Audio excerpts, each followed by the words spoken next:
नमस्कार. आज आपण एका अशा गंभीर विषयावर बोलणार आहोत जो लाखो रेशन कार्ड धारकांच्या हक्काशी आणि त्यांच्या स्वयंपाकाच्या चुलीशी थेट संबंधित आहे.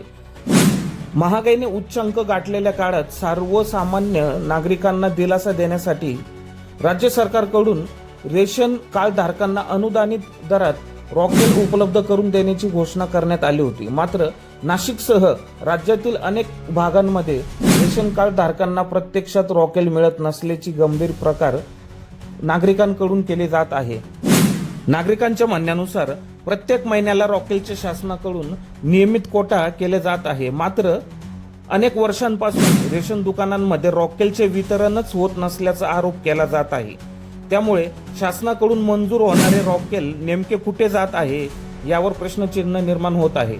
महागाईमुळे गॅस सिलेंडर, पेट्रोल, डिझेल तसेच जीवनावश्यक वस्तूंचे दर मोठ्या प्रमाणात वाढले आहेत. ग्रामीण व आर्थिकदृष्ट्या दुर्बल कुटुंबांना आजही स्वयंपाकासाठी रॉकेलची गरज भासते.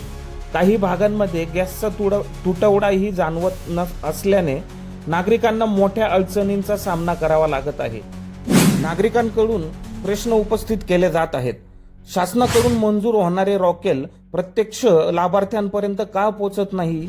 रेशन दुकानांमध्ये वितरण होत नसेल तर त्यासाठीचे पुढे काय होत आहे? वितरण प्रक्रियेत कोणत्या स्तरावर अडथळे किंवा अनियमितता होत आहे? संबंधित विभागाने याबाबत पारदर्शक माहिती नागरिकांसमोर का ठेवली नाही?